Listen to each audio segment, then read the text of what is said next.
मेरे प्यारे विद्यार्थियों और उन सभी लोगों को जो इस वीडियो को देख रहे हैं, मेरी तरफ से नमस्कार। ये सिंपल इंटरेस्ट की 5th क्लास है और आज की क्लास में हम लोग जो क्वेश्चन करने वाले हैं वो क्वेश्चन जो कि आपकी पहला क्वेश्चन आपकी स्क्रीन पर जो दिखाई दे रहा है वहीं से स्टार्ट करते हैं। हमें एकदम बेसिक डिस्कस करने की जरूरत नहीं है क्योंकि हम लोग पीछे की जो क्लास की है 4 क्लास हो चुकी है सिंपल इंटरेस्ट की, जिसमें से सबसे पहली क्लास एकदम बेसिक पॉइंट हम लोगों ने सीखा था, मैंने बताया था और आपने अगर देखा होगा तो समझा होगा और नहीं देखा होगा तो जा करके एक बार जरूर देखें, वहां से स्टार्ट करें ताकि अब जो क्लास हो रही है, अब जो क्वेश्चन हम लोग कर रहे हैं यहां पर कोई दिक्कत नहीं होगी, कोई दिक्कत नहीं हो। इसके लिए आपको देखना पड़ेगा और अगर आपको पहले से आता है तो ये और अच्छी बात है। चलिए स्टार्ट करते हैं क्वेश्चन से जो कि आपकी स्क्रीन पर दिखाई दे रहा है।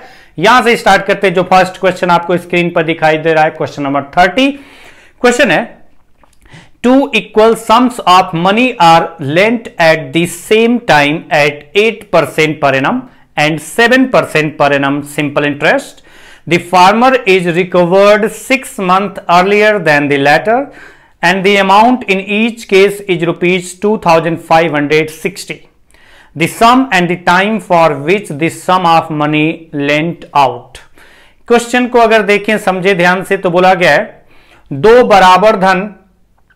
बराबर धन 8% और 7% की वार्षिक साधारण ब्याज की दर से कुछ समय के लिए उधार दिए जाते हैं। पहले वाले को दूसरे वाले से 6 महीने पहले रिकवर किया जाता है। रिकवर किया जाता है मतलब पहले वाले को वापस जो लिया जाता है वो दूसरे वाले को जब वापस लिया गया था उसे 6 महीने पहले, जबकि दोनों को एक साथ उधार दिया गया था। पहले वाले को दूसरे वाले से 6 महीने पहले ही रिकवर कर लिया जाता है और यह ज्ञात होता है कि दोनों केस में मिश्रधन 2560 रुपए है। तो बताइए वह मूलधन क्या था और वह टाइम का क्या था जितने समय के लिए वह निवेश किया गया था। The sum and the time for which the sum of money lent out are. तो वह धन ज्ञात करो और वह टाइम ज्ञात करो जितने समय के लिए वो उधार दिए गए थे। तो दोनों का अलग अलग टाइम आएगा, 6 महीने का अंतर आएगा, ये तो हमें पता है। तो चलिए क्वेश्चन को देखते हैं, क्वेश्चन वाइज बढ़ते हैं और बेसिक पॉइंट समझते हुए चलेंगे। जरूरी नहीं कि हर क्वेश्चन में बेसिक का मतलब फॉर्मूले को यूज किया जाए, बेसिक का मतलब फॉर्मूले को यूज नहीं किया जाए। बेसिक का मतलब लॉजिक सोचो, कंसेप्ट सोचो, समझो और क्वेश्चन को करो। और जो फॉर्मूला बनाया है उसका जो बेसिक है अगर आपको पता है तो कोई दिक्कत होगी नहीं। तो चलिए स्टार्ट करते हैं। यहां पर एग्जांपल जो आपकी स्क्रीन पर है, पढ़ लिया, लिख लिया, समझ लिया। अब स्टार्ट करते हैं क्वेश्चन को डिटेल में समझाना। बोला गया है कि 2 बराबर धन है, 2 इक्वल सम्स ऑफ मनी, 2 बराबर धन है। चलिए ये एक धन हो गया और एक धन ये हो गया, 2 धन आपका यहां पर हो गया। ये हो गया पहले वाला फार्मर, मैंने कहा कि ये फार्मर है और ये अब फार्मर हो गया मतलब पहले वाला, और ये वाला कौन सा है, दूसरा वाला। हम अगर लिखें तो लेटर बाद वाला। बाद वाला का मतलब यहां पर कि जो पहले रिकवर किया गया और जो बाद में रिकवर किया गया उसकी बात कर रहे हैं हम। ये मत करें कि इसका नाम कुछ अलग अलग रख दिया, क्यों रख दिया आपको समझ में आया, जो मैं समझाऊं वो आप समझ पाए इसके लिए लिखा है। पहले रिकवर किया गया, बाद में रिकवर किया गया, और जो पहले रिकवर किया गया इससे 6 महीने पहले रिकवर किया गया, तो जो भी टाइम इसका लेंगे उसके 6 महीने कम इसका लेंगे, या जो टाइम इसका लेंगे उससे 6 महीने अधिक इसका टाइम लेंगे। ये पॉइंट ध्यान रखना है। तो जो पहला वाला धन था ना वो किस रेट पर दिया गया था, ये वाला जो दिया गया था वो किस रेट पर दिया गया था, तो आपको बताया गया 8% पर एनम के रेट पर दिया गया है। और ये वाला किस रेट पर दिया गया, दूसरा वाला जो कि लेटर वाला बाद वाला, तो वो दिया गया किस रेट पर, 7%। ये नहीं है कि वो बाद पहले इसको दिया गया किसी को उधार और फिर उसके कुछ समय बाद इसको दिया गया, ऐसा नहीं है। रिकवर वाला पार्ट के लिए हमने फार्मर एंड लेटर का यूज किया। पहले वाले 8% रेट पर दिया गया, दूसरा वाला 7% रेट पर दिया गया है। और आपको पॉइंट ध्यान रखना है क्योंकि ये परसेंटेज टर्म्स और इंटीजर में है और हमसे ये बोला गया दोनों बराबर हैं। तो मैंने कहा कि पहला वाला जो था वो अगर 100% था तो दूसरा वाला भी कितना होगा, 100% होगा। और अगर ये 8% रेट पर दिया गया है किसी को और ये 7% रेट पर दिया गया है तो कुल कितना ब्याज प्राप्त होगा पहले वाले पर। तो अगर मैं कहता हूं 100% होगा तो ये भी 100% होगा क्योंकि बराबर है। और अगर ये 8% पर दिया गया है तो मूलधन हमने 100% लिया है, इसका 8% ही आएगा, 100% का 7% ही आएगा। अगर ये 100 लिखता तो 8% 8 आता, 100% लिखा है तो 8% आएगा। परसेंटेज टर्म्स में लिख करके चल रहे हैं ताकि हमें कोई दिक्कत नहीं हो। अच्छा, ये पॉइंट तो आपको पता होगा, सिंपल इंटरेस्ट कितने परसेंट होगा, तो ये पॉइंट हम लोग करते हैं rate into time. Simple interest कितने परसेंट होगा, रेट इनटू टाइम। तो आप बताइए इस पर कितना इंटरेस्ट प्राप्त हुआ, तो इस पर जो इंटरेस्ट प्राप्त हुआ है वो हमें नहीं पता है, लेकिन हमें पता है कि ये 8% वार्षिक ब्याज की दर है। और ये बोला गया कि इसको जो रिकवर किया गया है, जितना टाइम बाद इसको रिकवर किया गया था उससे 6 महीने पहले ही रिकवर किया गया, जबकि साथ में दिए गए थे उधार। और जब वापस लेने की बात आई तो ये वाला जब रिकवर किया गया था, वो बोला गया कि जो फार्मर है वो लेटर वाले से 6 महीने पहले रिकवर किया गया। अगर इससे 6 महीने पहले रिकवर किया गया है, इसका मतलब मैं अगर कहता हूं ये T समय के बाद रिकवर किया गया, तो ये T-1/2 समय के बाद रिकवर किया गया है। ये पॉइंट आपको समझ में आ गया होगा, उम्मीद करता हूं, पूरा भरोसा भी है आप समझ पा रहे होंगे। मैंने कहा कि ये T इयर्स के बाद रिकवर किया गया, वापस लिया गया, और ये इससे 6 महीने पहले रिकवर किया गया, माने T-1/2। 6 महीने का मतलब हाफ ईयर होता है, ये समझाने की ज्यादा जरूरत नहीं है। 6 महीने तो ईयर में कन्वर्ट करने के लिए 12 से डिवाइड करेंगे, क्योंकि एक वर्ष में 12 महीने होते हैं, तो 6/12 1/2। जितना टाइम इसको कवर, जितने टाइम बाद ये रिकवर किया जा रहा है उससे 6 महीने पहले, मतलब आधे वर्ष पहले इसको रिकवर किया गया है। अच्छा, ये पॉइंट मेन आपका यहां पर ये आता है, अमाउंट दोनों केस में बराबर है। पॉइंट ये है कि ये 100% है और इस पर इंटरेस्ट मिलेगा। कितना इंटरेस्ट मिलेगा, तो यहां पर जो इंटरेस्ट मिलेगा इस पर इंटरेस्ट मिलेगा, तो इंटरेस्ट को मैंने इंटरेस्ट ही लिख दिया। चलो, ये इस पर इंटरेस्ट मिलेगा 1 मैंने लिख दिया, या फिर इंटरेस्ट फार्मर पे। और यहां पर भी प्रिंसिपल सेम है, तो मतलब 100% है। और यहां पर भी इंटरेस्ट मिलेगा, इंटरेस्ट यहां पर मिलेगा, तो मैंने कहा एफ से इंडिकेट कर दिया। अब बताइए इनमें अंतर अगर निकालें तो ये आपका अमाउंट है और ये भी अमाउंट है, और जब इसमें डिफरेंस करेंगे ना, तो जब डिफरेंस करेंगे तो ये 100 वाला पार्ट कैंसिल हो जाएगा, दोनों का डिफरेंस इंटरेस्ट का डिफरेंस आएगा। अगर प्रिंसिपल बराबर है, अगर प्रिंसिपल बराबर है तो जो अमाउंट का डिफरेंस होता है इंटरेस्ट का भी डिफरेंस वही होता है, क्योंकि दोनों केस में प्रिंसिपल सेम है। तो अगर बराबर अमाउंट है मतलब बराबर इंटरेस्ट मिला होगा, अगर अंतर है अमाउंट में मतलब इंटरेस्ट में अंतर होगा। कितना अंतर होगा, जितना अमाउंट में कंडीशन, दोनों का प्रिंसिपल सेम है। तो हम यहां से कह सकते हैं कि अगर यहां पर बोला गया है कि बराबर अमाउंट हुआ है दोनों केस में, तो प्रिंसिपल दोनों केस में बराबर था और मिश्रधन जो आपका अमाउंट है वो भी बराबर है। इसका मतलब दोनों केस में इंटरेस्ट बराबर मिला होगा, और दोनों केस में इंटरेस्ट बराबर मिला होगा तो क्या हम इसको इक्वल कर सकते हैं? हाँ, इक्वल कर सकते हैं। क्या कर सकते हैं? क्योंकि ये जो आपका आएगा ना, ये आपका परसेंटेज टर्म्स आएगा। ये परसेंटेज किस पर कैलकुलेट होगा? 100 पर। और ये भी कितना परसेंटेज आपका इंटरेस्ट मिलता है वो भी किस पर कैलकुलेट होगा? 100 पर। तो जितना इसका प्रिंसिपल है उतना ही इसका प्रिंसिपल है। अगर दोनों का प्रिंसिपल अगर 100% है तो हम कह सकते हैं दोनों का 1% बराबर होगा। तो दोनों का इंटरेस्ट बराबर है, यानी दोनों का परसेंटेज बराबर आना चाहिए। पॉइंट आप समझ पा रहे होंगे, उम्मीद करता हूं। अगर ये P होगा तो ये भी P होगा। तो अगर दोनों का इंटरेस्ट बराबर है तो P का जितना परसेंट ये होगा उतना ही P का ये वाला परसेंटेज होगा। पॉइंट समझ में आ रहा? दोनों का परसेंटेज बराबर होना चाहिए। और हमें ये क्या किया है? मल्टीप्लाई किया। क्यों किया है? सिंपल इंटरेस्ट कितने परसेंट होगा? Rate into time. जैसे पहले वाले का रेट 8% था और कितने समय के लिए है? तो T-1/2। दूसरे वाले का रेट क्या है? 7% है। कितने महीने के लिए? कितने वर्ष के लिए? शायद महीने नहीं, वर्ष के लिए, शायद नहीं, कंफर्म ये वर्ष की बात करें। जो ये वाला फार्मर है पहले वाला, और ये लेटर की बात करें तो वही मैंने यहां लिख दिया। रेट इंटू टाइम बराबर आपका सिंपल इंटरेस्ट कितने परसेंट हुआ? रेट इंटू टाइम बराबर सिंपल इंटरेस्ट कितने परसेंट हुआ?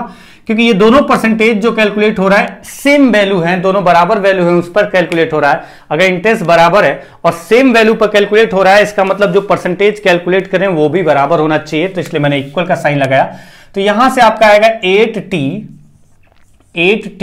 is equal -4 is equal to 70।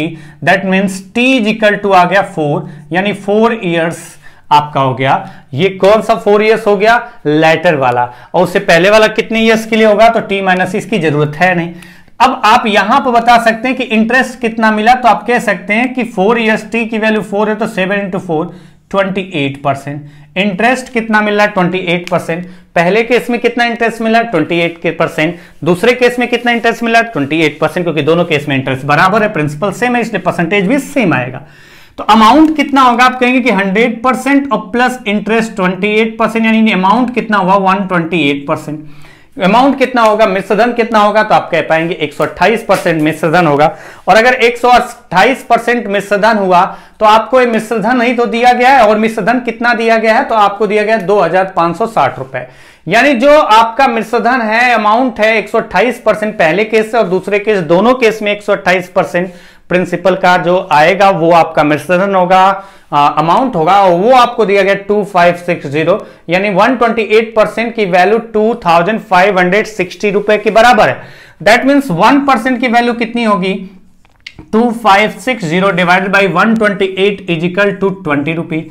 और अगर 1% की वैल्यू 20 रुपीज आ गई तो बताइए पूछा क्या गया है कि the sum and the time for which the sum of money lent out, यानी ये वाला सम कितना होगा, तो आप कहेंगे कि ये वाला सम होगा 1% 20 है तो 100% 2000 होगा। ये वाला 2000 होगा तो हमें पता है कि ये वाला भी 2000 होगा, और हमें ये पता चल गया कि ये कितने वर्ष के लिए था, अभी आपने निकाला, ये वाला कितने वर्ष के लिए था, 4 वर्ष के लिए। तो ये वाला कितने वर्ष के लिए हुआ, 4 - 1/2 मतलब 3.5 ईयर्स के लिए। तो ये पॉइंट आप समझ पाए होंगे कि किस तरीके से निकला है, और बेसिक पॉइंट हमने जो सीखा था पहली क्लास में वहीं से रिलेट करके यहां पर किया है।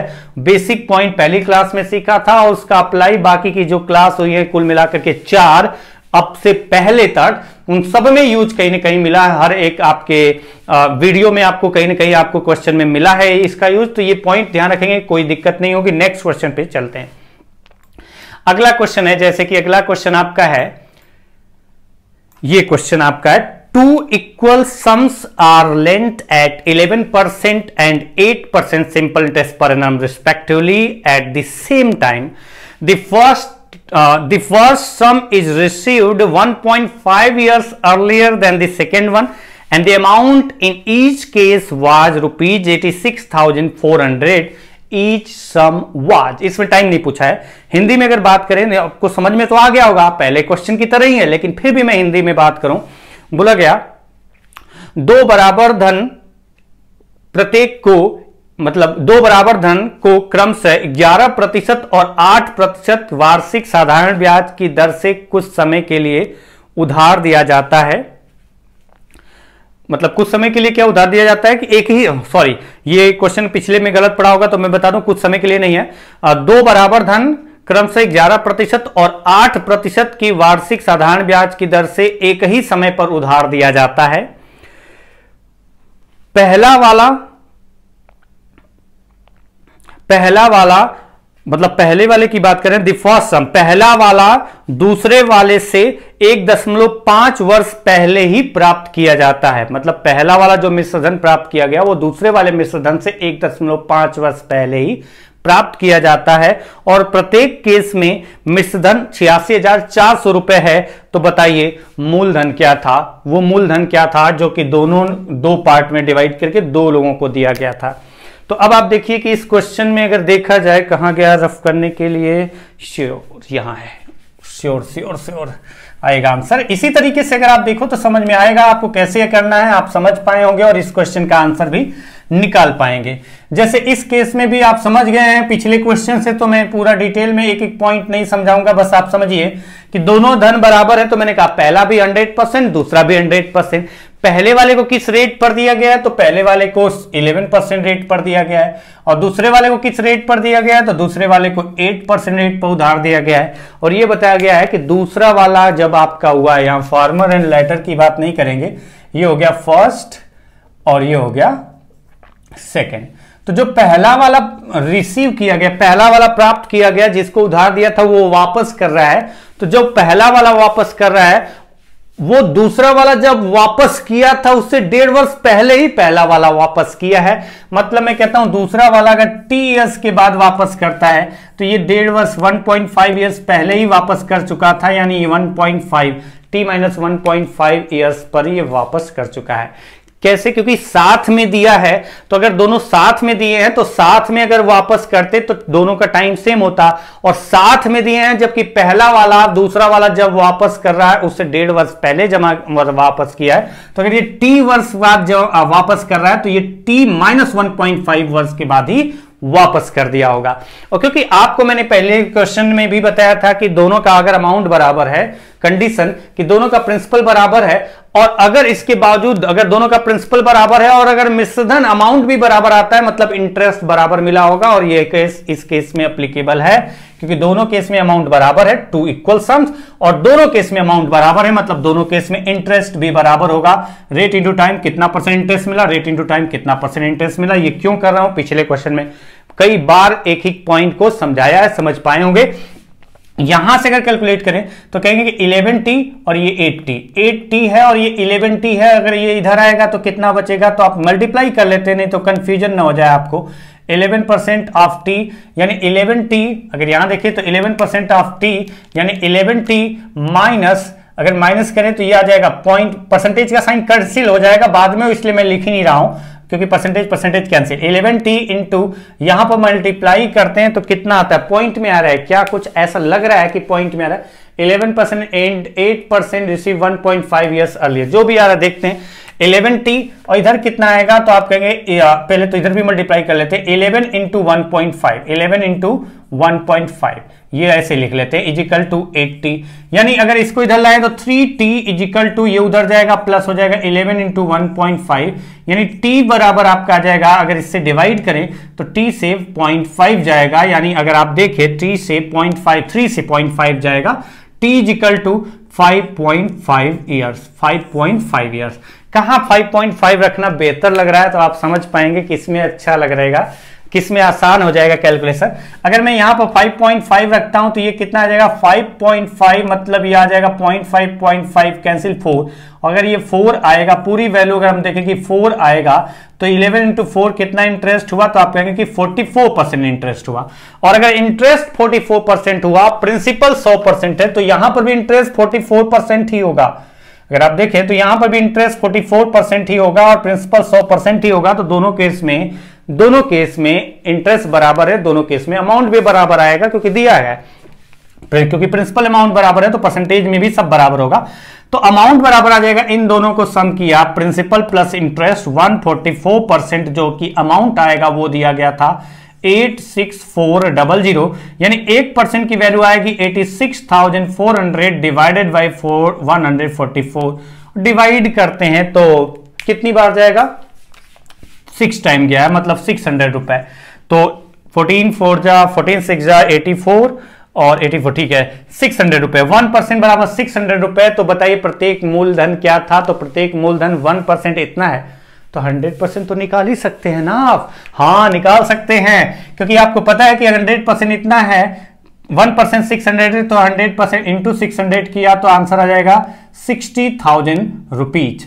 उम्मीद है बात समझ में आई होगी कि मैं जो बता रहा हूं वो किस तरीके से बता रहा हूं। नेक्स्ट क्वेश्चन पे चलते हैं। अगला क्वेश्चन थोड़ा सा डिफरेंट तरीके का दिखेगा, तो वो चीज आप थोड़ा सा ध्यान से समझेंगे। ये क्वेश्चन थोड़ा सा ध्यान से देखिए, समझिए, उसके बाद करिए, कोई दिक्कत नहीं होगी। तरीके दोनों बताऊंगा मैं, एक तो बेसिक तरीका पूरा बता दूंगा, दूसरा आपका तरीका जो होता है किस तरीके से सॉल्व किया जाता है।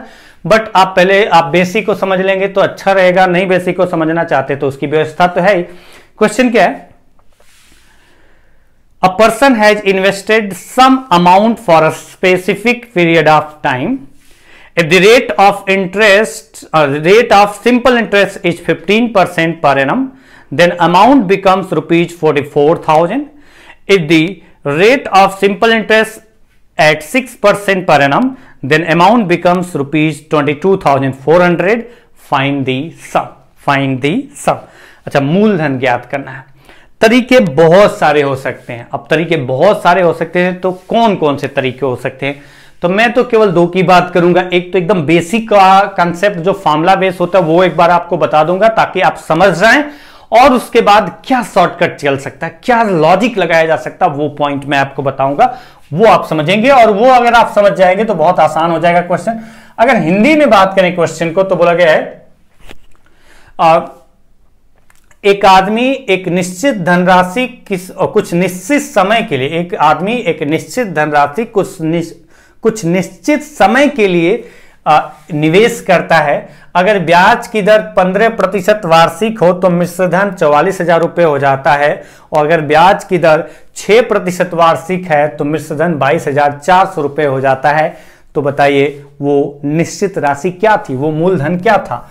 तो अब आइए क्वेश्चन को ध्यान से समझेंगे और अच्छे से समझेंगे और अच्छे से पढ़ेंगे और स्टेप बाय स्टेप करके एक बार देखते हैं, फिर डायरेक्टली मैं आपको बता दूंगा कि किस तरीके से आप डायरेक्ट इस क्वेश्चन का आंसर निकालेंगे रेशियो मेथड यूज करके। तो अब अगर आप इस क्वेश्चन को देखें, एकदम बेसिक पॉइंट पर जाएं कि प्रिंसिपल हमें क्या दिया है क्या, तो आप कहेंगे नहीं दिया है प्रिंसिपल। आप कहेंगे क्या, क्योंकि दिया ही नहीं है तो आप और क्या कहेंगे, यही तो कहेंगे कि प्रिंसिपल दिया है क्या, क्योंकि आपसे पूछा है तो आप तो यही कहेंगे ना कि नहीं दिया है। अब नहीं दिया है तो नहीं दिया है। उसके बाद रेट क्या दिया है वो अलग अलग केस है। टाइम क्या दिया है क्या, दोनों केस में टाइम सेम है तो टाइम नहीं दिया है, तो मैंने कहा टी टाइम के लिए था। और रेट क्या है, तो रेट आपका एक केस है रेट का क्या R%, मतलब R% क्यों लेते हैं, एक केस है 15% पर एनम और दूसरा केस है 6% पर एनम। और अगर दोनों केस में अमाउंट की बात करें तो अमाउंट आपको दिया गया है और अमाउंट कितना दिया गया है वो आपके सामने दिख रहा है। अब दोनों केस में अगर अमाउंट की बात करें तो अमाउंट आपका देख रहा है, एक केस में 44,000, दूसरे केस में 22,400। दोनों केस में जो अमाउंट है वो आपको पता है। अच्छा, दोनों केस में जब अमाउंट अगर आपको पता है तो अगर हम इसमें सॉल्व करके देखें, एक एक स्टेप बाय स्टेप करके देखें तो कितना आता है। अच्छा, अगर मैंने कहा कि प्रिंसिपल अमाउंट, जो क्वेश्चन पीछे के क्वेश्चन करते आ रहे थे तो हम लोगों ने यही सीखा कि अगर प्रिंसिपल अमाउंट बराबर है, मैंने कहा कि अगर प्रिंसिपल अमाउंट बराबर है तो जो डिफरेंस आपका अमाउंट में होगा वही डिफरेंस किस में होगा, सिंपल इंटरेस्ट में होगा। ये पॉइंट ध्यान रखना, अगर अमाउंट बराबर है तो जो डिफरेंस प्रिंसिपल अमाउंट में होगा वही डिफरेंस, अगर प्रिंसिपल बराबर है तो जो डिफरेंस अमाउंट में आता है वही डिफरेंस इंटरेस्ट में आता है। क्योंकि पहले केस में P था, दूसरे केस में भी P हो। पहले केस में X इंटरेस्ट मिला, सिंपल लॉजिक, X इंटरेस्ट मिला, दूसरे केस में Y इंटरेस्ट मिला। तो अगर हम कहें कि ये वाला पार्ट पूरा क्या होगा, प्रिंसिपल दोनों केस में सेम है, इंटरेस्ट अलग अलग मिल रहा है, तो दोनों अमाउंट का डिफरेंस करके अगर आप देखोगे तो P plus X minus P minus Y, P cancel, X minus Y, यानी आपका जो अंतर आएगा किसका, प्रिंसिपल का जो अंतर होता है, सिंपल मतलब जो इंटरेस्ट होता है, मैं कह रहा हूं कि प्रिंसिपल बराबर हो तो जो अमाउंट का डिफरेंस होता है वही डिफरेंस होता है इंटरेस्ट का, ब्याज का।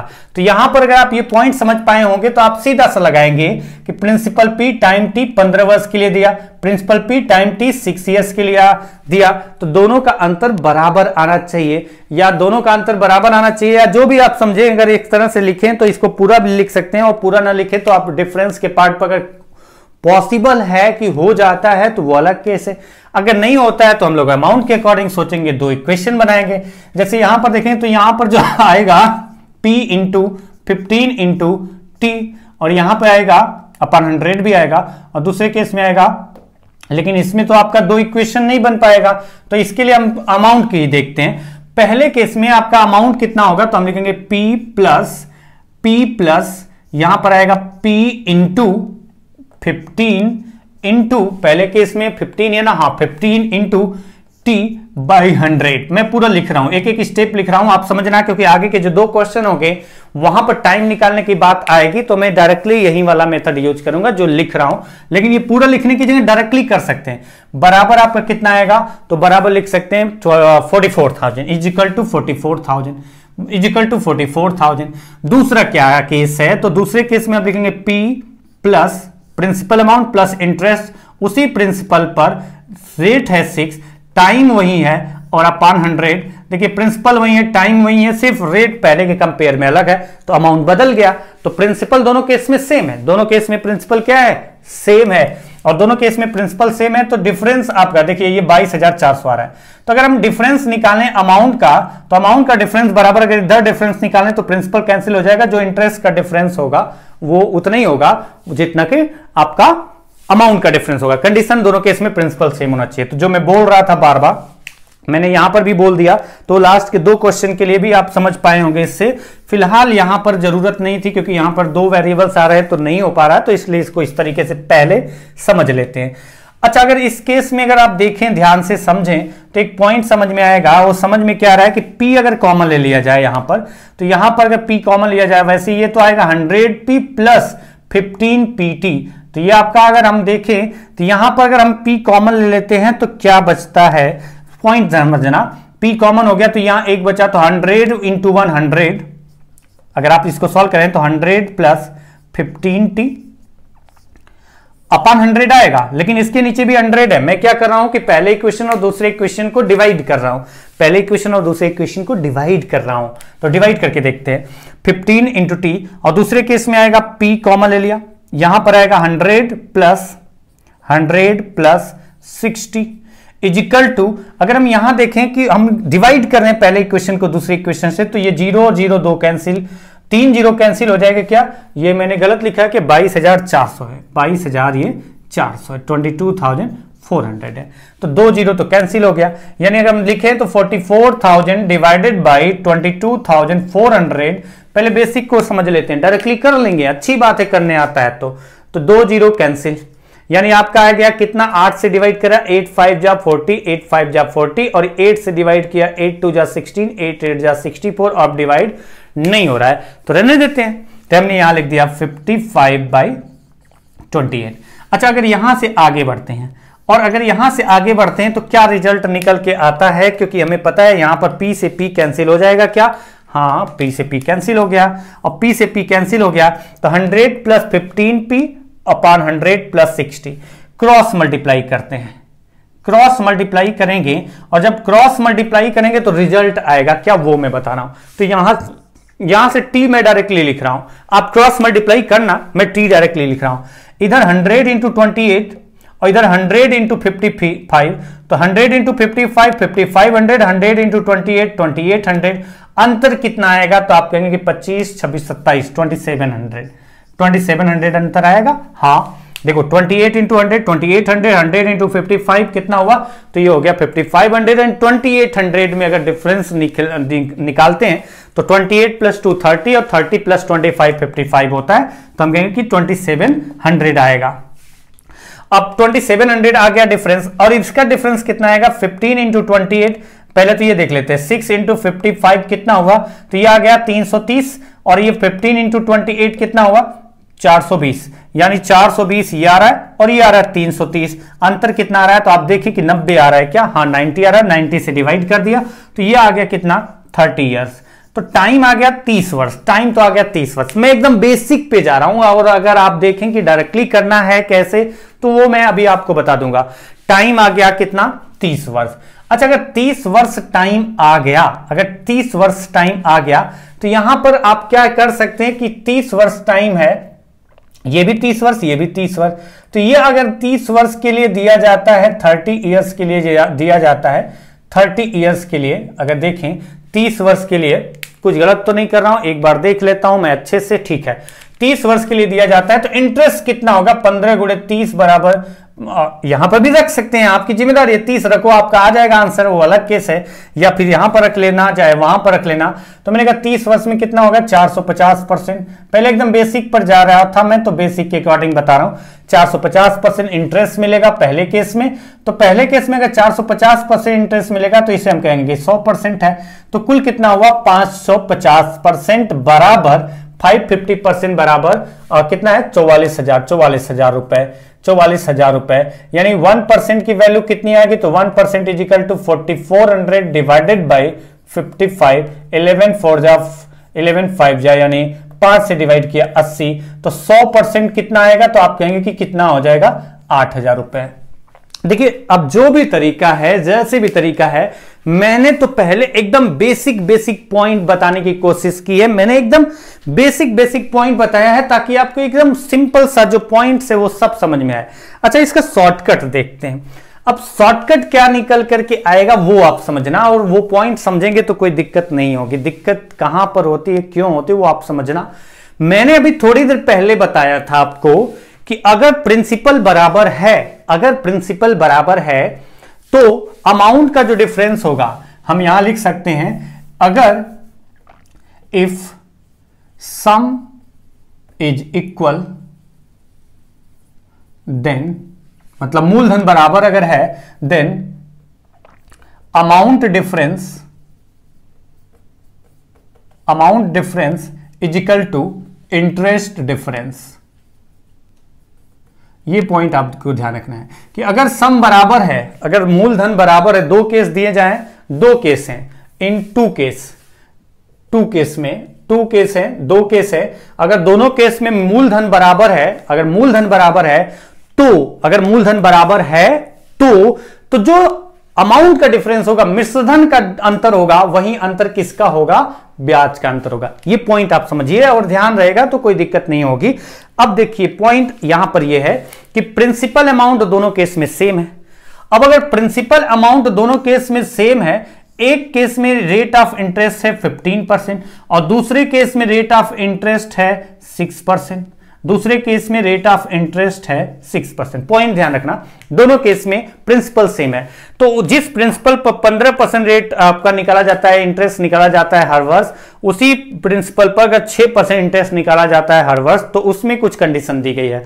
अब आप बताइए टाइम कितना रहा होगा, तो टाइम तो हमें पता ही नहीं है, तो टाइम कुछ तो रहा होगा, टाइम टी रहा होगा, ये मैं लिख के बता रहा हूं समझने के लिए। तो अगर टाइम टी रहा होगा तो पहले केस में इस प्रिंसिपल का कितना परसेंट इंटरेस्ट मिलेगा, तो आप कहेंगे कि टाइम टी अगर है, अगर टाइम टी है तो 15% रेट से टी ईयर्स में कितना मिलेगा, तो रेट इंटू टाइम बराबर सिंपल इंटरेस्ट परसेंटेज, तो 15 इंटू टी, इतना परसेंट इंटरेस्ट मिलेगा इस वैल्यू का। और ये 6% एक वर्ष में मिलता है, तो टी ईयर्स में कितना मिलेगा, तो 6% इंटू टी, यानी 6% ऑफ टी अगर निकालें 6% इंटू टी, जितना परसेंट आएगा उतना उसी प्रिंसिपल का यहां पर भी इंटरेस्ट मिलेगा। अच्छा, दोनों वैल्यू सेम वैल्यू पर कैलकुलेट हो रही है, ये वाला जिस पर कैलकुलेट हो रहा है ये भी उसी पर कैलकुलेट हो रहा है, और जब सेम वैल्यू पर कैलकुलेट हो रहा है तो हम लिखेंगे P इंटू इतना परसेंट, और यहां पे P इंटू इतना परसेंट, जब रेशियो निकालेंगे तो P कॉमन का होता है वो कैंसिल हो जाएगा। तो यानी रेशियो क्या आएगा, दोनों के द्वारा जो दोनों केस में इंटरेस्ट मिलेगा, अगर मैं 100% मानता इसको हूं, अगर मैं इसको 100% मानता हूं, अगर मैं इसको 100% मानता हूं, तो उसके अकॉर्डिंग ये आपका निकल के आएगा। तो मैंने यहां 100% नहीं लिखा, बस इतना समझाया कि आपका रेशियो सेम होगा। रेशियो अगर आप देखिए, रेशियो सेम का मतलब कि जिस रेशियो में आपका यहां पर जो इंटरेस्ट का जो रेशियो होगा, उसी रेशियो में इंटरेस्ट मिला होगा। पॉइंट ये आ गया कि यहां पर इसका इतना परसेंट मिलेगा, यहां पर इसका इतना परसेंट मिलेगा, तो ये रेशियो निकाल दिया कि दोनों केस में जो इंटरेस्ट मिला उसका क्या रेशियो, टी तो कैंसिल हो जाता है, और जब टी कैंसिल हो जाएगा तो रेशियो क्या बनेगा, 3 से डिवाइड किया 5 और 3 से डिवाइड किया 2, यानी दोनों केस में जो इंटरेस्ट मिल रहा है उस इंटरेस्ट का रेशियो 5:2 है। अब दोनों केस में जो इंटरेस्ट मिल रहा है उसका रेशियो 5:2 है, तो बताइए दोनों केस में जो इंटरेस्ट का अंतर आ रहा है वो कितना आ रहा है, तो 3 रेशियो आ रहा है, 3 रेशियो आ रहा है। दोनों केस में इंटरेस्ट का अंतर 3 रेशियो आ रहा है, और यहां दोनों केस में इंटरेस्ट का जो डिफरेंस है वो कितना है, तो आप देखिए कि अमाउंट का डिफरेंस वही होगा, जो इंटरेस्ट का डिफरेंस वही होगा जो अमाउंट का डिफरेंस होगा, क्योंकि प्रिंसिपल दोनों केस में बराबर है। तो 3 आपका जो अंतर निकालेंगे इन दोनों में 44,000 और 22,400 में, 44,000 और 22,400 में, तो यह आ जाएगा 21,600, 21,600 रुपए है। तो आप बताइए एक रेशियो की वैल्यू कितनी आएगी, तो यहां से एक रेशियो की वैल्यू निकल के आ रही है, 3 से डिवाइड किया, 3 से डिवाइड किया 7, अगर मैं डिवाइड कर रहा हूं सही या गलत देख लेते हैं एक बार। 44,000 है, अगर देखें 5 और 2 का, 3 से 2, 3 से 5 बार, 3 से 2 और 3 से 5 बार, पॉइंट में तो नहीं आ रहा है, देख लेते हैं एक बार, पॉइंट में आ रहा होगा तो कोई दिक्कत नहीं। 15% है और 6% है, 3 से 5 बार और 3 से 2 बार। डिफरेंस कितना आया, तो डिफरेंस आया 3 रेशियो का, और 3 रेशियो की वैल्यू कितनी आ गई, तो आप यहां पर कैलकुलेट करके मैं देख लेता हूं पॉइंट में क्या आ रहा है, 44,000 और ये आ रहा है कितना, 22,400, सॉरी 44,000 है और 22,400 है, सॉरी 22,400 है। तो 22,400 का मतलब यहां पर 006 4 से मतलब 21,600 आ रहा है क्या, ठीक तो है, कहां गड़बड़ हो रहा है, ओके मैं डिवाइड कर रहा हूं, ठीक तो कर रहा था मैं 7 से डिवाइड करने लगा, 3 से 7 टाइम्स गया, 3 से 7 टाइम्स गया, मैंने 7 से डिवाइड करना स्टार्ट कर दिया, इसलिए मैं सोच रहा था कि क्यों कैलकुलेशन खराब हो रही है। 3 से 7 टाइम्स 21 और 3 से 2 टाइम्स फिर 0, यानी 1 रेशियो कितना आ गई, 7200। अगर 1 रेशियो 7200 आ गई तो 2 रेशियो जो आएगा, जो कि आपका कम वाला इंटरेस्ट आएगा, वो कितना आएगा, तो 2 रेशियो क्या आएगा, इंटू 7200, और इंटू 7200 करेंगे तो 14,400 आ गया। अच्छा 14,400 अगर आ गया, यहां पर अगर 14,400 आ गया, प्रिंसिपल चाहिए, तो हमें यह पता चला कि दूसरे केस में, मतलब दूसरे केस का मतलब जब 6% रेट ऑफ इंटरेस्ट था उस केस में इंटरेस्ट इतना है, और अगर ये इंटरेस्ट दूसरे केस में मिला है, दूसरे केस में इतना इंटरेस्ट मिला है, इतना इंटरेस्ट मिला है दूसरे केस में, तो प्रिंसिपल अमाउंट कितना था, तो जो आपका कितना आपका अमाउंट है 22,400, उसमें से माइनस कर दिया जो दूसरे केस में इंटरेस्ट मिला था 14,400 इजिकल टू प्रिंसिपल कितना आ गया, तो माइनस करते हैं 400 से 400 कैंसिल और 22,000 से 14,000 माइनस करेंगे तो 8,000, 8 4 12, ठीक है 8,000 रुपए, यानी प्रिंसिपल अमाउंट कितना आ गया 8,000।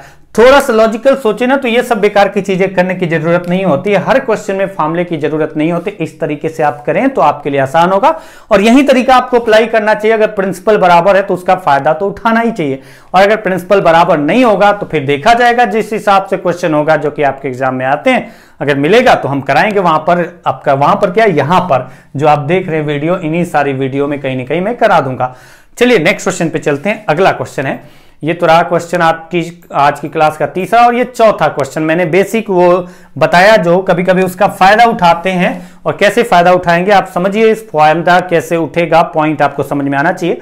क्वेश्चन है, a certain sum is invested for a certain time, it amounts to ₹400 at 10% per annum, but when invested at 4% per annum it amounts to ₹200, the time is, कोई धन, यही तो बोला गया अ सर्टेन सम इज इन्वेस्टेड, कोई धन कुछ समय के लिए निवेश किया जाता है, अगर ब्याज साधारण ब्याज की दर 10% वार्षिक हो, अगर नहीं लिखा इस क्वेश्चन में तो मैं पहले से बता दूं कि यह साधारण ब्याज है, अगर साधारण ब्याज की दर 10% वार्षिक है तो कुल 400 रुपए हो जाता है, और अगर साधारण ब्याज की दर 4%, सॉरी साधारण ब्याज की दर, मैं एक बार कंप्लीट पढ़ दे रहा हूं हिंदी में, कुछ धन साधारण ब्याज की किसी दर से कुछ समय के लिए निवेश किया जाता है, यदि ब्याज की दर साधारण ब्याज की दर 10% वार्षिक है तो वह कुल ब्याज सहित 400 रुपए हो जाता है, और यदि साधारण ब्याज की दर 4%, पहले साधारण ब्याज की दर 10% वार्षिक है, मैं बार बार कंफ्यूज हो रहा हूं कि 10 बोल दिया कि 4, तो मैं फिर से बोल रहा हूं कि यदि साधारण ब्याज की दर 10% वार्षिक है, 10% वार्षिक है तो ब्याज सहित कुल 400 रुपए हो जाता है, और यदि साधारण ब्याज की दर 4% वार्षिक है तो कुल ब्याज सहित 200 रुपए हो जाता है, मतलब मिश्रधन की बात करें 200 रुपए हो जाता है, तो समय ज्ञात करो।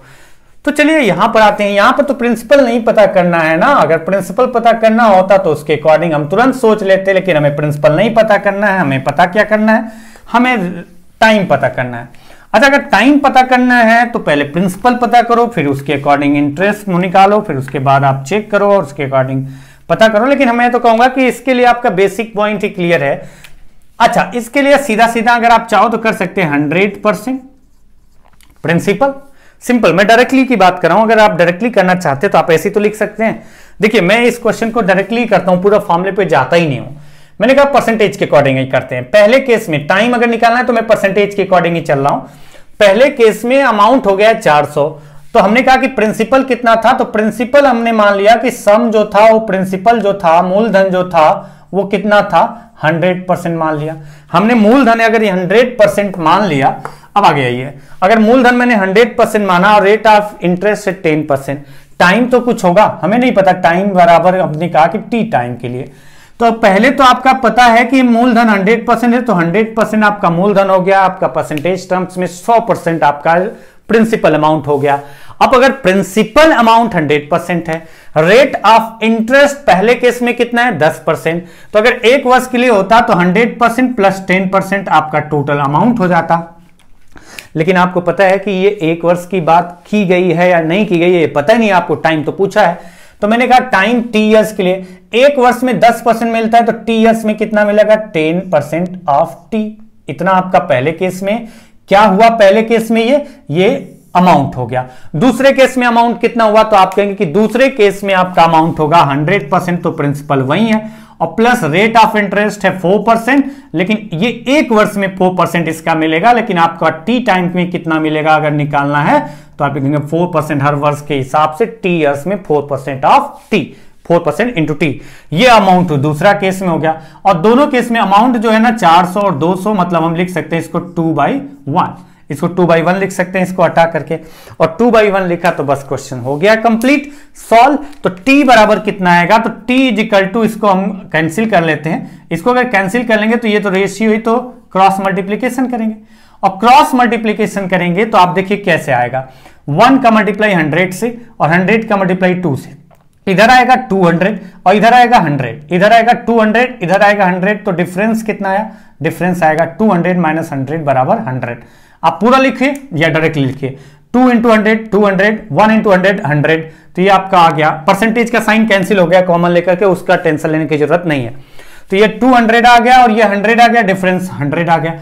यहां पर 1 इंटू 10 10, 4 इंटू 2 8, 8 और 10 का डिफरेंस कितना है 2, यानी हम कहेंगे कि टाइम बराबर 50 ईयर्स। टाइम कितना है 50 वर्ष। मैं बहुत ज्यादा बेसिक पे नहीं जाऊंगा, यही सही है तरीका, सीधा सीधा हमने निकाल दिया। टाइम कितना आ गया 50 वर्ष। नेक्स्ट क्वेश्चन पे चलेंगे। वो क्वेश्चन आपका जो आज की क्लास का लास्ट है, ये क्वेश्चन है आपका 34th नंबर क्वेश्चन। वैसे तो आज की क्लास का 5वां क्वेश्चन है, लेकिन फिलहाल जो अब तक करते आ रहे हैं उसके अकॉर्डिंग देखें तो ये 34th क्वेश्चन है। A certain sum is invested for a certain time, it amounts to rupees 450 at 7% per annum, but when invested at 5% per annum it amounts to rupees 350. the time is, question ये है, कुछ धन कुछ समय के लिए निवेश किया जाता है। अगर इसे 7% वार्षिक साधारण ब्याज की दर से, मैं बार बार कह रहा हूं कि साधारण ब्याज अगर लिखा नहीं है तो मैं बोल दे रहा हूं, यदि इसे 7% वार्षिक साधारण ब्याज की दर से निवेश किया जाता तो ब्याज सहित कुल धन 450 रुपए हो जाता, मतलब मिश्र धन। और अगर इसे 5% वार्षिक साधारण ब्याज की दर से निवेश किया जाता तो ब्याज सहित कुल 350 रुपए हो जाता। समय ज्ञात करो। तो मैं कहूंगा कि समय अगर ज्ञात करना है तो मैं पूरा क्यों लिखूंगा, मैं तो यही तरीका अप्लाई करूंगा सीधा सीधा क्वेश्चन का आंसर निकालने के। बाकी बहुत सारे तरीके हो सकते हैं और बहुत सारे तरीके हो सकते हैं और होते हैं, बट हम लोग जो कर रहे हैं, जो सीख रहे हैं, वो ज्यादा तरीकों पे नहीं डिस्कस कर रहे हैं, जो तरीका बेहतर लग रहा है उस तरीके को सीख रहे हैं। जैसे यहां पर पहले केस में प्रिंसिपल तो 100% था ही, प्लस इंटरेस्ट कितना मिलेगा, रेट ऑफ इंटरेस्ट है 7%, तो एक वर्ष में 7% मिलेगा, और टाइम हमने कहा कि टी ईयर्स है तो कुल कितना मिलेगा 7% इंटू टी, 2 वर्ष होता तो 7% into 2 is equal to 14%। Simple interest कितना परसेंट होगा, तो यही तो कैलकुलेट करने का तरीका होता था, रेट इंटू टाइम। यहां पर रेट 7% है, टाइम टी माना है, इतना हो गया। ये पहले केस में अमाउंट हो गया। दूसरे केस में अमाउंट कितना होगा, तो प्रिंसिपल तो वही है, और अगर प्रिंसिपल वही है तो हमने कहा कि 100% प्लस इंटरेस्ट कितना मिलेगा, तो रेट ऑफ इंटरेस्ट है 5% पर एनम, और टाइम कितना है टी, तो 5 इंटू टी बराबर आपका दोनों केस में अमाउंट है, तो रेशियो में निकाला हूं तो दोनों केस में अमाउंट आ रहा है कितना, एक केस में आ रहा है पहले वाले 450 450, दूसरे में आ रहा है 350। पहले केस में आ रहा है 450, दूसरे केस में आ रहा है 350। पहले केस में आ रहा है 450, दूसरे केस में आ रहा है 350। अब आप देखिए कि ये कैंसिल हो गए, कितना बना, तो ये कैंसिल हुआ, 0 0 कैंसिल, 5 से 9 टाइम्स और 5 से 7 टाइम्स, तो t इक्वल टू कितना आएगा। मैं वही लॉजिक यूज कर रहा हूं, कौन सा लॉजिक, सीधा क्रॉस मल्टीप्लाई करना जो है। लेकिन क्रॉस मल्टीप्लाई करते वक्त आपको ध्यान कैसे रखना है, क्या चीज आप गड़बड़ी न कर दें जल्दी के चक्कर में, वो ध्यान रखना है। मैं पूरा नहीं लिख रहा हूं, मैं तो कह रहा हूं कि अगर जो चीज आसान हो जाए सोचने के तरीके से उसे कर लो आप। 7 इंटू 100 700 और 9 इंटू 100 900, डिफरेंस कितना है 200। 7 इंटू 100 700, 100 इंटू 9 900, डिफरेंस 200। आते हैं इधर 7 इंटू 7 49 और 9 इंटू 5 45। 7 इंटू 7 49, 9 इंटू 5 45, डिफरेंस कितना है 4, डिवाइड किया कितना है 50 ईयर, 50 वर्ष। सिंपल लॉजिक, सिंपल सा तरीका, साधारण सा तरीका, ज्यादा दिमाग नहीं लगाना, सिंपल सा तरीका, परसेंटेज के अकॉर्डिंग सोचा, और हमारा यहाँ पर टाइम कितना आ गया 50 वर्ष।